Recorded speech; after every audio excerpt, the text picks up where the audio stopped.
Welcome back. In this video, we will explain commitment. This movie tells the story of a North Korean secret agent who must carry out a mission in South Korea to save his younger sister. When his opponent is not only the South Korean police, can he carry out the mission and save his sister? Commitment begins by showing a man named Lee Young-ho drinking soju at a small shop owned by an old woman who is a North Korean spy. Likewise with Young-ho, who is a North Korean intelligence agent.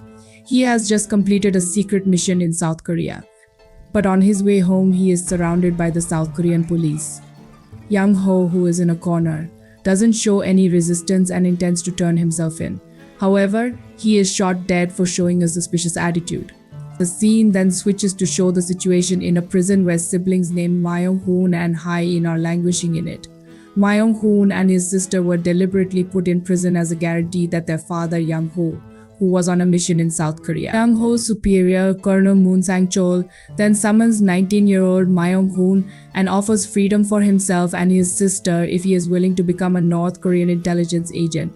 2 years later, the scene shows a North Korean secret agent nicknamed Big Dipper from Unit 35. Big Dipper is assigned to eliminate all North Korean spy agents from Unit 8 because the government factions that overshadow them are against each other. On the other hand, Myung-hoon finally arrives in South Korea to carry out his mission.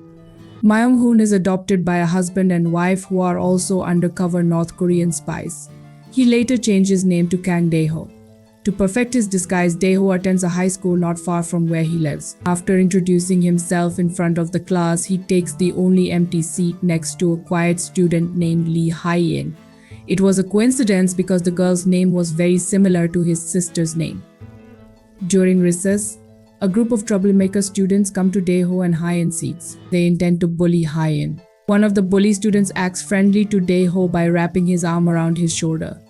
However, Dae-ho then brushed it off roughly. Because he is arrogant, they threaten Dae-ho and tell him to come to the school rooftop. The delinquent students try to gang up on Dae-ho and take all his money. Dae-ho tries to restrain himself from putting up a fight because the consequences will be horrible. However, his patience is running low, especially after one of the bullying students finds a photo of his family and talks about his sister. Annoyed, he grabs his family photo and stashes it safely in his pocket. Just as the bullies were about to beat up Dae-ho, a teacher came to the school's rooftop and dismissed them all. Arriving home, Dae-ho receives a package containing a cell phone. Shortly after activating it, he gets a phone call from Colonel Moon ordering him to kill Big Dipper.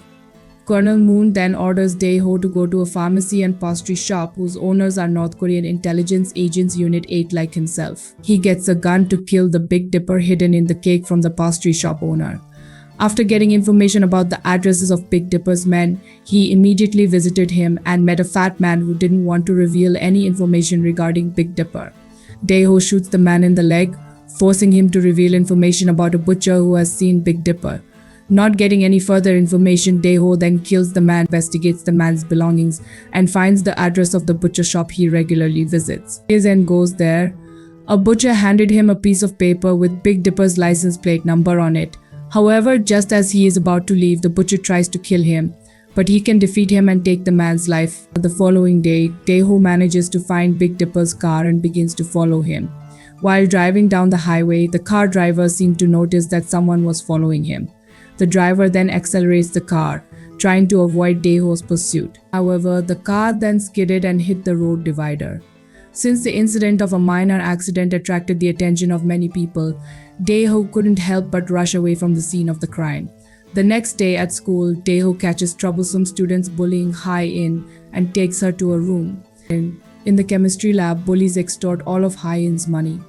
The girl tried to fight off the bullies, but accidentally her shirt was torn and her underwear was revealed.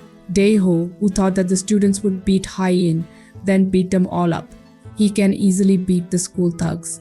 He then lent his shirt to Hae-in to cover her body. The next day, Hae-in missed school without a clear explanation. Dae-ho, who is a little worried about her condition after yesterday's bullying, tries to find out her address through the lawbreaker students who often bullied her. Fearing that Dae-ho will beat up again, they finally tell Dae-ho the address where Hae-in works. However, when Dae-ho came there, one of Hae-in's co-workers told him that Hae-in had stopped working yesterday and decided to quit school. Not long ago, Hae-in changed her appearance by cutting her hair short. He goes to Dae-ho and returns his shirt. She then asks Dae-ho to pretend to be her brother, so that she can be accepted to work in another place that pays quite a lot. Dae-ho is happy to help.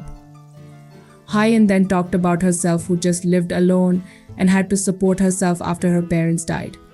Dae-ho seems touched and sympathetic after hearing her story, even though his situation isn't any better than hers. On the other hand, Big Dipper apparently already knows Dae-ho's identity and finds his house. Without further ado, Big Dipper immediately kills Dae-ho's adoptive parents and destroys all the treasures in the house. When he gets home, Dae-ho is shocked to learn that his adoptive parents have been murdered and that their killer Big Dipper is waiting for him in the house. A fierce battle between the two North Korean intelligence agents was inevitable. Both of them excel in close combat and master very great fighting skills.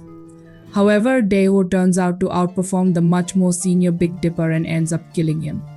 Dae-ho then burns his house along with the bodies of his adoptive parents and Big Dipper to leave a trail. Since Big Dipper is dead, Dae-ho assumes that his mission is complete. To that end, he goes to a simple tavern owned by the old woman seen at the beginning of the film. Every North Korean intelligence agent who has completed their mission in South Korea will come to the tavern to return to their country. However, before the woman serves Dae-ho a drink, he collapses unconscious. The next day, a South Korean intelligence agent, Jung-min, visits Dae-ho's burned-down house to investigate.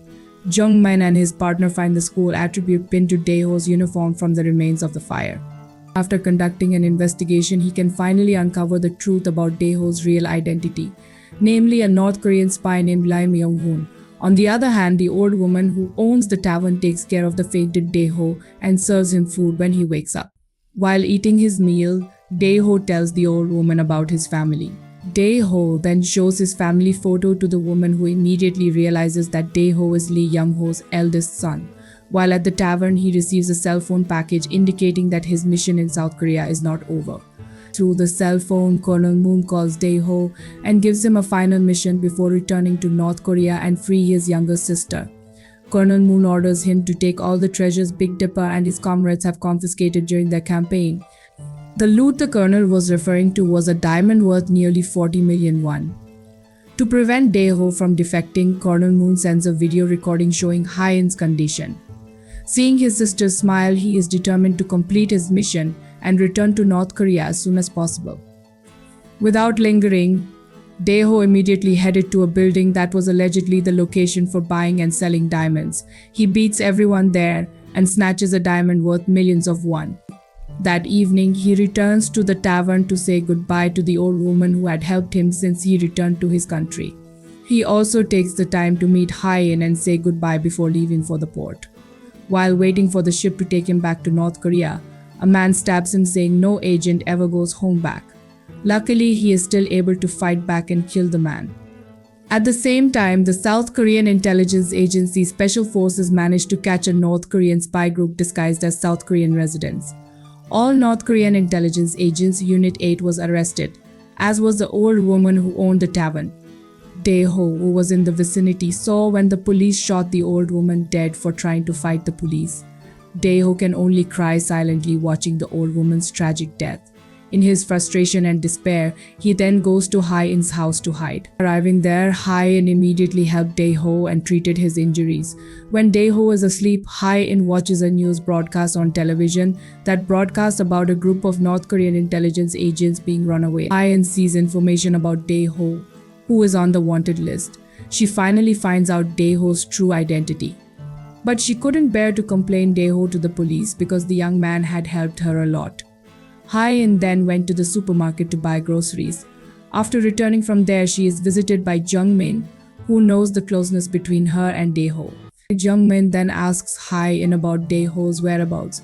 However, Hye-in lied by saying that she never saw Dae-ho again.